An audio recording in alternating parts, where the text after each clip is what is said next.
వస్తున్నట్టు ఎక్కడికక్కడ పరిగెత్తి అలసిపోతున్నాం. ప్రపంచాన్ని మనం మోయక్కర్లేదు. మనం బాగుంటే ప్రపంచం బాగుంటుంది.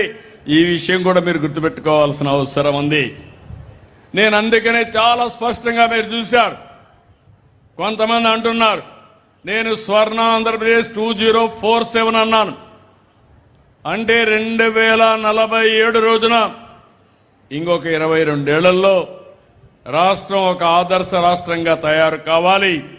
అందరి జీవన ప్రమాణాలు పెరగాలనే ఉద్దేశంతో ముందుకు పోతున్నాం. ఈరోజు టెక్నాలజీ ఉంది. ఇక్కడ మీరందరూ ఉన్నారు. మా ఆఫీసర్లు కూడా పక్కనే ఉన్నారు. ఇప్పుడే చదివి వినిపిస్తాను. నేను ఒకటే ఆలోచించాను, మీకిచ్చే ప్రతి ఒక్క సేవ నాణ్యత పెరగాలి. మేము 3 రకాల సేవలు మీకు అందిస్తున్నాం. ఒకటి డబ్బులు, ఓసారి డీబీటీ డైరెక్ట్ గా మీ అకౌంట్లో వేస్తున్నాం. పింఛన్ లాంటి డబ్బులు ఒకే రోజు 1,66,000 మంది వచ్చి ఇంటింటికి అందజేస్తున్నారు. ఇంకో పక్క అనేక సేవలు, మధ్యాహ్న భోజనం, లేకపోతే అన్నా క్యాంటీన్, ఇవన్నీ కైండ్ రూపం పీడీఎస్ పబ్లిక్ డిస్ట్రిబ్యూషన్ సిస్టంలో ఇస్తున్నాం. ఇంకో పక్క మీకు సర్టిఫికెట్లు, 10th క్లాస్ సర్టిఫికెట్ కానీ, క్యాస్ట్ కానీ, నేటివిటీ కానీ, రెవెన్యూ కానీ, ఇవన్నీ ప్రొవైడ్ చేస్తున్నాం. నా ఆలోచన ఒకటే, నేను మీ అందరికీ ఒకటే విజ్ఞప్తి చేస్తున్నా, భవిష్యత్తులో మీరెక్కడికి పోయి, ఇప్పుడే లేదు, ఒక్కసారి ఫోన్ ఆన్ చేసి హాయ్ అని మీకు ఏం కావాలనో చెప్తే మీరు టైప్ చేయడానికి చేత కాకపోతే అదే కన్వర్ట్ చేసి మళ్లీ సమస్య పరిష్కారం చేసి మీకు చెప్పే బాధ్యత నాదని మరొక్కసారి మీ అందరికీ హామీ ఇస్తున్నా. ఇది మీరు నేర్చుకోవాలి. అందరూ వాడుతున్నారు సెల్ ఫోన్లు, వేరే దానికి వాడుతున్నారు. కానీ ఇది కానీ మీకు అలవాటు అయిపోతే ఇంకెవ్వరి దగ్గరికి పోయే పని ఉండదు. మీ ఆరోగ్యం మీ చేతుల్లో ఉంటుంది. మీ అబ్బాయి స్కూలుకు పోయాడా లేదా కూడా మీ చేతుల్లో ఉంటుంది. ఒకప్పుడు డుమ్మా కొడితే వేరే వాళ్ళు చెప్పాలి, ఇప్పుడు చెప్పక్కర్లేదు. ఎన్ని మార్కులు వచ్చా కూడా మీ చేతుల్లో ఉంటుంది. ఇలాంటివన్నీ కూడా చేసే బాధ్యత మేము తీసుకుంటాం.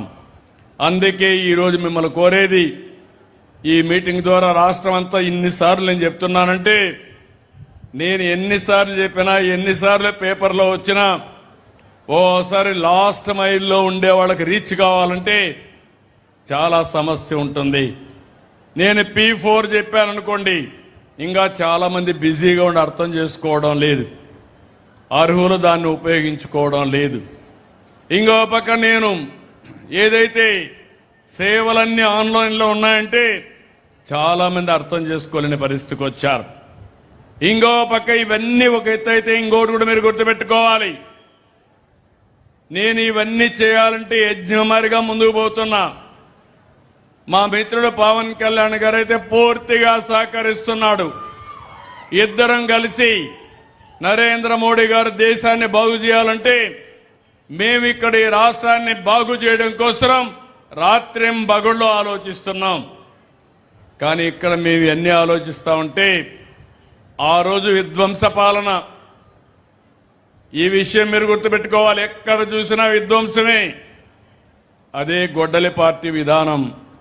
ఈరోజు దుష్ట పన్నాగాలు, అంటే ఎక్కడికక్కడ కుట్రలు కుతంత్రాలు చేసే పరిస్థితికి వచ్చారు. ఈరోజు ఒక ఎగ్జాంపుల్ మీ అందరికీ చెప్తున్నా. చరిత్రలో మనందరం ఒకసారి చదువుకున్నాం. నరకాసురుడిని చంపితే దీపావళి చేసుకుంటున్నాం. ఏ సంవత్సరం నరకాసురుడిని చంపారో మీరు చెప్పగలుగుతారా? కానీ ప్రతి సంవత్సరం దీపావళి